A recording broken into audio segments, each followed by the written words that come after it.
Welcome back to Saruwatari Xtreme. Thank you guys so much for all your responses and all the questions that you've provided for me. The response has been much larger than I ever imagined. And specifically with project cars, boy, you guys are really busy, and there are a lot of different cars you have questions for me. The difficult part for me is that if I haven't worked on the vehicle that you're asking me about, I really can't give you a whole lot of advice because I don't have experience. I would probably give you a generalized response. And since I would do that, it's better I just kind of cover it on my cars, and then you could see if you can apply it to your project. And if it doesn't work, then hit me up again, and I'll do my best to help you out. Before we get into that, just, I guess, a quick review of my resume. So my experience in project cars is fairly large. I built a ton of them. Mostly for manufacturers. It was part of my job, as you guys knew from the last video.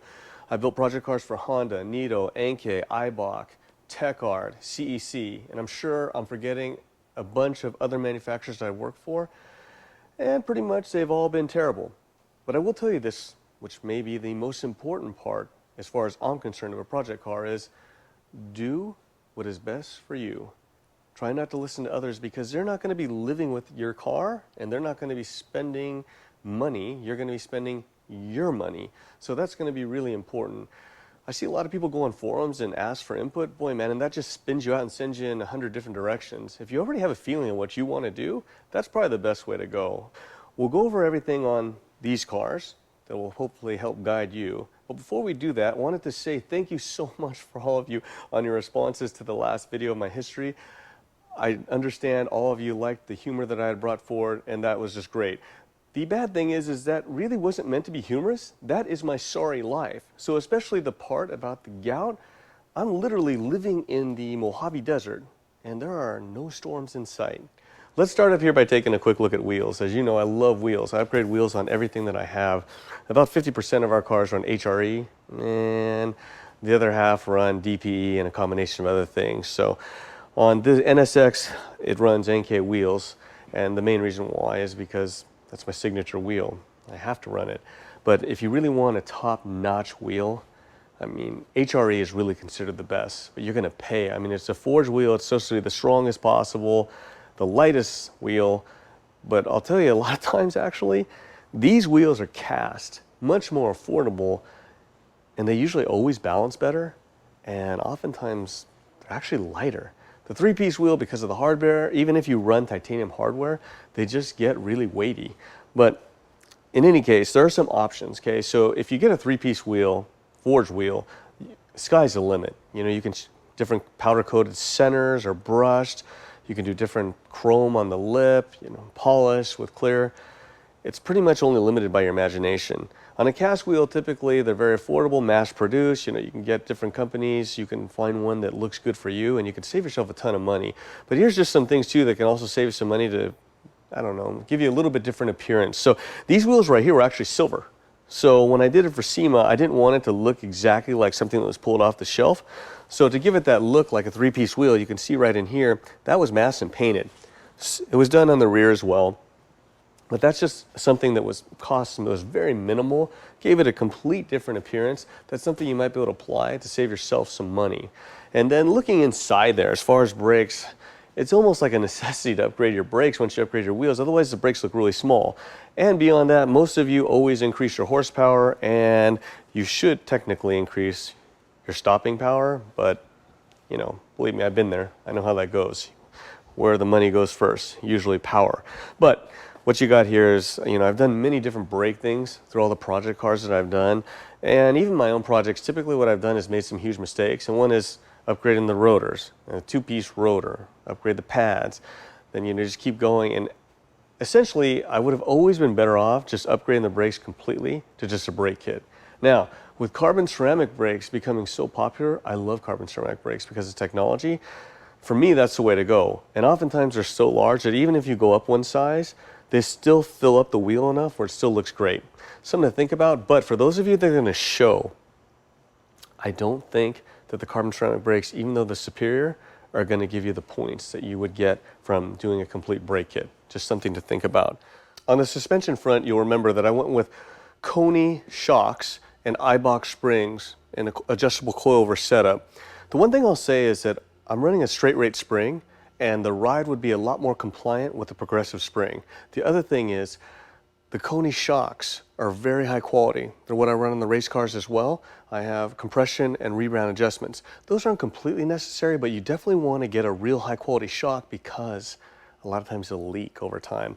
So these have been in here for a very long time with no problems, but I've heard a lot of horror stories, and then of course more cost and expense. So you want to double check that the ride is adjustable and the way you want it, because you're going to be living in this thing for a very long time, hopefully not having to replace it. So that way, if the ride is compliant, you'll enjoy your project much more. Now, Michael had a very good question. He asked a lot of questions because he's looking to build a G. And between the 2004 and 2005, the front lift was added. So he asked my opinion, what I thought about adding a front lift system to the car. My opinion for my own personal cars would be, I just won't do it. On a car that, like mine, that has it, perfect, because it's already been installed, components are available. Too many times I've seen either manufacturers go out of business or they just discontinue a kit, especially on a limited edition car where there's not a ton of sales and then you can't get parts. It just makes life very, very miserable, not to mention the fact that there's always some sort of modifications, whether it be cutting or drilling to install something. Let's take a walk back here and talk about exhaust, because everyone always asks me about exhaust. And primarily, a lot of time, what people are asking me these days is titanium or Inconel. I love Ti. Ti is light. I don't use it though on any of my street cars. I use Ti not for the exhaust, but for many components on the X Pro car, so I have a fair amount of experience with it. And even the rear end we've cracked on the NSX. Titanium is fairly brittle, and what I've heard from a lot of people that run Ti exhaust is they have problems with the cracking. I could definitely believe that because the NSX would constantly have problems with the cracking. So the correct way to do it is fill a room with argon and weld it up. We do it here all the time at the shop. It's a two-person job. My dad will hold a separate argon bottle with a hose so everything stays engulfed, and then I'll TIG weld it up. But the key is that I get the parent material from Hanson or Trick. If you're going to run a Ti exhaust, you want to definitely make sure that the company that you're working with is going to be in business if you plan to keep your car, or get some extra material, because at least from my experience in welding Ti, you need to have the same parent material or it just doesn't work well. So something to think about. Inconel, what can you say? F1 technology, it's awesome. It's just really, really expensive. So, you know, stainless steel is still definitely the most affordable way, as far as I'm concerned, is, you know, for a performance car. And I run mostly, all my vehicles run stainless steel. You know, you can do all sorts of trick things. Like at one point on the G, I had the carbon fiber tips, but also, as you know, I almost caught on fire, so I don't know if that's like the greatest thing. And then sound. When you're looking for your exhaust, you're going to have to live with that thing every day. So drone, all these things that people talk about can drive you nuts. I've had friends that get their exhaust installed and tell me it's the greatest thing on the planet, and 2 months later they're telling me they can't stand to drive it to come see me because the drone will just kill them. That sound that just eats your head as you're going down the road. So you want to make sure you choose your exhaust for the best sound, and honestly that's probably more important than the weight savings, because Ti, I've heard, actually typically will produce a really high-pitched sound. Like I said, I couldn't tell it for sure though, because I don't have them on any of my cars. But the best way that I think would be is to go to car shows and find people with different exhausts, or a show of your type of car, and that way you can see them. People are usually pretty eager to show off their parts and rev their cars. At least from what I see and listen on YouTube, it's really difficult to get a real good idea of how the exhaust is. There's a huge manufacturer movement though on exhaust. So you've heard me talk about it, like on the SV, the newer cars, a lot of the manufacturers are offering their own performance exhaust because they don't want to lose that money. So that's something you might want to think about, because it makes warranty work so much easier. I don't know if any of you have actually tried to get something warranted where there was a problem where you have some aftermarket parts, but it can be a major pain unless you have a really good contact in the service department, such as the service manager. But there are a lot of cars that are offering that. They're very expensive, but if they sound good, that might be something for you. Cars that are out of warranty, who cares? Get whatever you like, most affordable. But on the newer cars, at least on most of mine, I'm going with a performance exhaust just because I don't need the headaches, but whatever works for you. So the other thing is, in California, I don't know if you guys are familiar with the law. All of us are here because living here is terrible. we've been hit with the 95 decibel noise limitation, which of course gets you an expensive ticket. I don't know what it is. I haven't gotten any yet, thank goodness, but I'm sure down the road, I'm sure it's in my future as well. So you might want to keep an eye on the decibel level of the exhaust to save yourself some grief in the future. One other thing on the exhaust that I'll mention is when I used to show my 300ZX twin turbo, I got an exhaust brought in from Apex as a gift that was single side. And as most of you know, the 300ZX twin turbo is dual exhaust. So when I went to single out the side, actually that would always score points because it was different. So you always want to keep that in the back of your mind. I've seen all sorts of creative things done. Like I've seen Jeff Quita at Honda actually change the element exhaust to side exit, and he's done quite well in shows with that, and people loved it. It looked amazing. But, you know, it's definitely a lot more work. So something to keep in mind, that whole creative process when you're doing your build can help you if you want to show. Let's just take a quick look at the interior. The interior is, to me, kind of last on the list. I do what modifications I want to do, so it's an enjoyable ride for me, but I usually don't allocate a ton of my budget to it, just enough to make it look like it's been modified and nice to tie everything in. So the NSX was done a long, long time ago. So the carbon fiber is overlay. For those of you that don't know overlay, it's double-side tape stuck on top. I really should redo it to real carbon pieces. Just haven't had time. It's maybe on the list after about, I don't know, 300 other things. But what the main thing is that the seats. So usually the one thing on doing a build, if you change the seats, that is the one thing that really changes the look of the interior without having to do a lot of other crazy stuff. So a lot of my cars, you'll see I changed the seats, which buys me a ton of mileage as far as doing other stuff on the car. But in this car I changed the full Recaro seats, and all the leather matches the car with the black and the Ferrari yellow inserts, but it was done by Catskin. I don't think that that's actually completely necessary. I did this because it's the NSX. I love this car and it was going to SEMA. But if I was going to just do this build for myself to enjoy, I would not have spent all that money on those Recaro seats. I love them, but as far as being worth it, I don't think so. And the other thing is, all seats, as you guys know, take a ton of abuse every day. So if I was running this car every day, I'd have to replace all this because it would require maintenance. So what we need to do is, let's go out and take a look at the interior of another car I built for Honda. This element is one of the many cars Honda had me build for their SEMA booth that they decided to never pick up. And that's why I have their cars stored all over the property. But it's a good example so you can check something out. Typically when these cars were brought to me, they're all under embargo, and there are definitely no parts available for them. So things you can do to kind of dress up your build that are fairly affordable is take a look at the back seats. So those aren't aftermarket seats, they're original seats, but they changed the leather, and of course it matches with the Ferrari yellow inserts, the Nito embroidered on top. That was really cost effective. It wasn't very much at all, and it just made a huge difference to the interior. I changed to the GT3 seats, the Porsche seats, because Honda, just like everybody else, loves anything that's affiliated with Porsche, Lambo, and Ferrari. Their executives always love it, so I would always try and incorporate something for them. But is this necessary? Absolutely not. Is it very expensive? Yes. I mean, you can see like these inserts, they're really affordable, and it makes a huge difference. And that's not really a big deal. And then you got a lot of this that's very, very dirty, of course, because this thing sits here and it's been waiting to be picked up for years. But you can see how the carbon fiber was done. This is the real stuff, but it's overlay. So what I recommend is that, I mean, if you want to do this type of stuff, especially like on a car that there really aren't parts available, or even if it is available, if you can get a good relationship going with a shop that does this type of work, you can get all sorts of stuff done for a much lower cost. And the fit will be perfect because it's the part. You're just covering the part. And then, with carbon, all these parts were all taken out and painted, with the matte silver, just to kind of give the contrast with the carbon. So all the information I'm providing is really to help you to get your builds done. Hopefully not making some of the mistakes that I made that would save you money and time. If you want to show, that's a totally different deal. And really the expert in that department is Carrie. So in my career early, I used to show a lot because it was a sponsorship requirement. But the main benefit to showing is all of the scantily dressed women.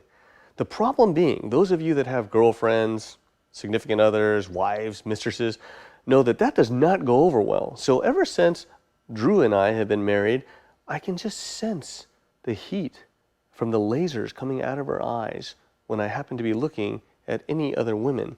Therefore, that is why you can see my hair has been singed on both sides, and there's a lot of gray coming in.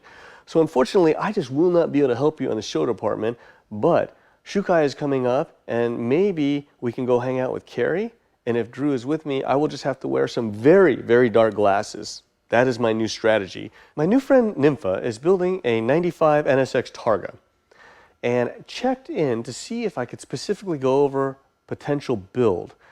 But most of the information we've gone over is general, which will apply to all builds. But I always feel that the most important part of the build is the exterior, the visual appearance.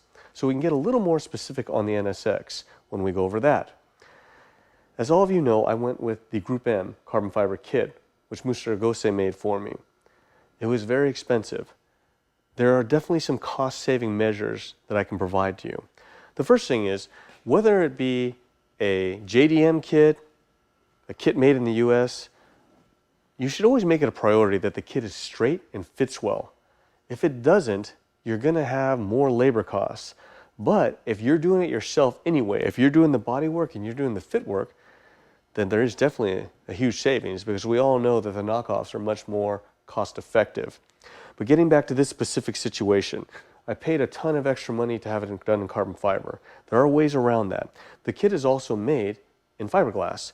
So to save a lot of money, I could have had it made in fiberglass, and then what I could have done is used paint. So this is all true carbon fiber, but if it was painted black, it would still give you that contrast and it'd still look very nice. It just wouldn't be true carbon fiber. But how that can be done is using 2 stages. So what you definitely want to do is paint it yellow first, because yellow is fairly transparent. If you paint it black underneath, you're going to have to use a ton of paint to cover. But if you were to paint this part first in yellow and then mask it off, then paint this section black and clear everything, you would still get the type of appearance I have here for pennies on the dollar in comparison. But the key is it has to be straight, because then everything looks really good, just like along the side here. Especially if you were truly going to go with carbon, it does need to be straight, because you can't do really any body work without affecting the visual appearance. So over here, the same thing, right on top. The hood was pre-preg. It cost me a mint, but you could get a more cost-effective fiberglass unit, use black, and that would work as well. The other thing to consider is painting. I definitely wouldn't recommend it. This car was black, and as you know, I painted it Ferrari yellow. I'd be delusional if I thought that it would be worth more when I went to sell it. It will be less because I painted it. That is just the way things go. But I will say this, whether or not you're going to paint or vinyl wrap, if you're thinking far ahead, the black car is the way to go. If we look right here in the front, you can see that the black still ties in quite nice with the yellow. Now, there are a lot of people that are going to say, oh no, you should remove everything and then paint that yellow as well. I don't know if any of you have seen those jobs done, but they do not come out well, no matter what, and you can always tell they've been painted. Now, on a lot of the cars that Honda would send, they'd show up here and there wouldn't be time, so I'd have to be creative in everything I did. I do know that Ferrari, because I have Ferraris, would paint black into the jams, in the engine compartment. So the first time that I was asked that by the Honda executives, I told them that I did it that way because Ferrari does it. Do you know that after that, they requested that I do that in every vehicle that I did for the SEMA show and IS. They would send a black car, and I was to leave the compartment, the engine compartment, the jams black, just like Ferrari does. Everybody loves Ferrari. So, getting back to the car, the wrap. The wrap is a cost-effective way to get things done. They're very nice. I personally don't like wraps because in every car I've ever seen wrapped, when you pull the wrap off, I always see razor marks in the clear, and oftentimes they're just too deep to rub out.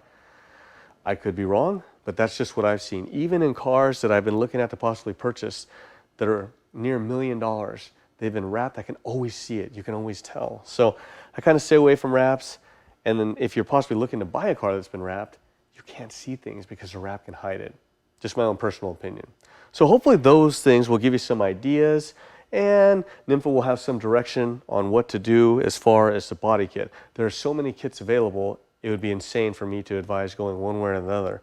What I will say though is, from my own experience and the years I've been doing this, The more conservative kits seem to be more timeless. The real aggressive, crazy kits tend to look dated faster. The NSX is a great platform to talk about power because it comes from Honda, naturally aspirated, and as many of you recall, I changed mine to forced induction. Specifically, I supercharged it. Supercharger, turbo, actually I like turbos better. That's the truth. But I don't like headaches. And at this point in time, I don't have time to deal with a lot of other things. When I was younger, for sure, not a problem. But now I'm always looking for what will give me the most amount of power, but also the least amount of headaches to take my time away. And those crazy power bills typically leave me on the side of the road. And again, getting back to the whole Drew with Adam thing, stranded on the side of the road, waiting for help, that just leads to Adam getting yelled at constantly and blamed for everything. Therefore, I minimize that by going with something that has a carb number, passes smog, and is more reliable. Yes, I don't make as much power, but on the other side, I'm not getting yelled at for like, I don't know, 3 hours straight, and I know all of you know how that goes. So that's the direction I went on my specific car. For you, it just kind of depends. You know, there are many options. I know that JC's built, you know, bigger engines, naturally aspirated engines. They made a lot of power that way. You could always turbocharge, but again, it always comes back to emissions. I mean, there are people that are going to chime in and say, oh no, I know there are ways to get around it. And there are, but there's still headaches. There are still counties in California that do not require smog. I don't want to say any more than that. You can figure it out for yourself. So there are ways around it, but it's still more of a hassle than I want to deal with. So on any car that I'm looking to do anything, I want a carb number. I want to be able to pass smog so I can drive it, enjoy it, and not worry about anything else. Now, I have friends that actually own smog shops, and they've told me that doing something like this without a carb number is almost impossible on the newer cars to pass smog. Take that for what it's worth. I don't know. But when you look at stuff like this kit's really good because you do pass smog. On the downside, these kits are always produced in limited quantities. Why is that such a big problem? Well, the problem is specifically for people like me that keep their cars for a long time, the parts and components are made in small quantities for a limited period of time. Those companies will go out of business, stop producing this kit. The parts, the electronics, the parts have to be made custom. Or if electronics go out, you might be out of luck. You know, you don't have a lot of options. So Drew drives an Integra. Yes, we bought her a Porsche 997 Turbo. She has the option to drive my Ferraris, but she loves her Integra with a four-door because, of course, my daughter. But we supercharged that, and that I'm constantly working on that car every week. I've had that call in many favors because a lot of the signal modifiers and everything for the map sensor, the coolant temperature, which allow it to run, have gone out. And I've had to ask favors for people to build custom components to make it work, so it'll still fall in the emissions with the carb. It's just a headache. Could it be done? Yes. Would I have done it differently now? For sure. If horsepower is your primary directive, I would start with forced induction. Specifically, I would go with the GTR, and I know most of you are JDM people, that's why I say that. But since I don't have a GTR, I'll just use my 996 Turbo as an example. This car came with about 415 horsepower from Porsche. This one makes now around 585 and still passes smog, even though I changed the intake, upgraded the exhaust manifolds to bigger runners, larger turbos, the increased size of the GT2 intercoolers, changed to a 5-bar pressure regulator.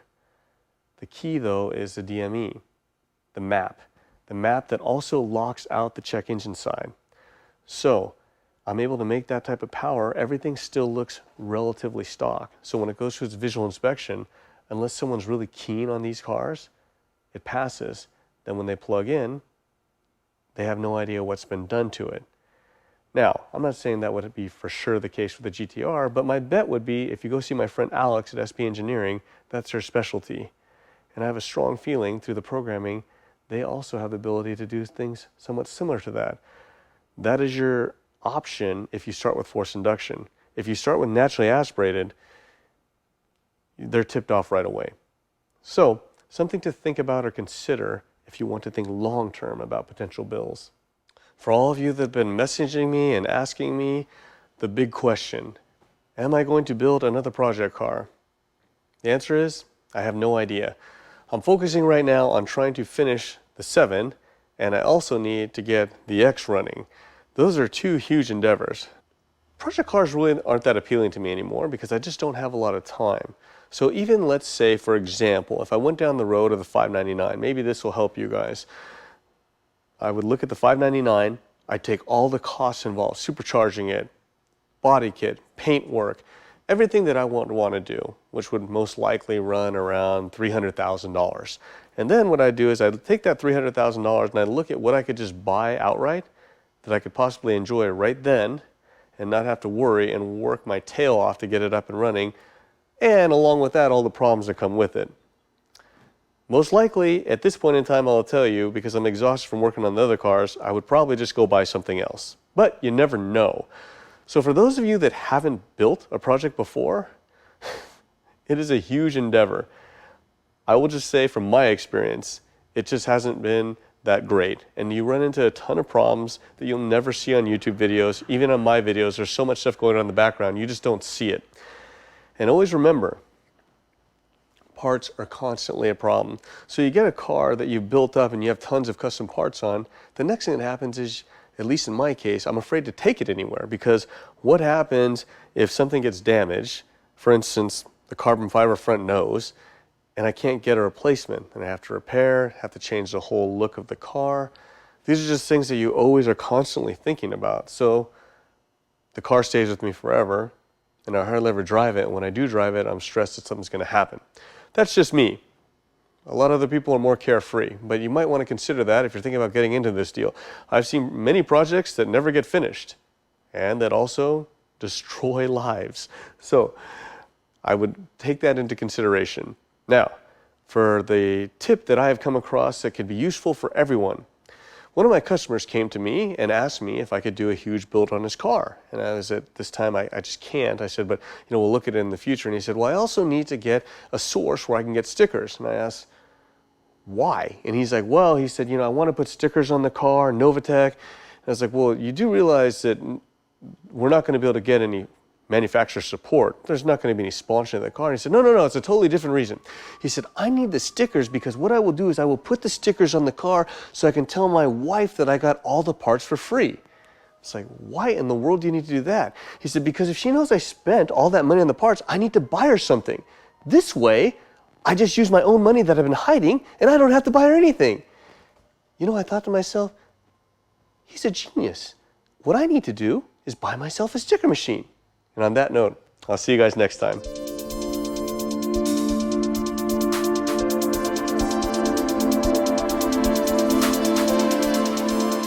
For my new friend Michael, I just want to put this into the video real quick to help him out. He wants to build a G, and he's asked me for some information, and I try and always help all of you out as much as I can.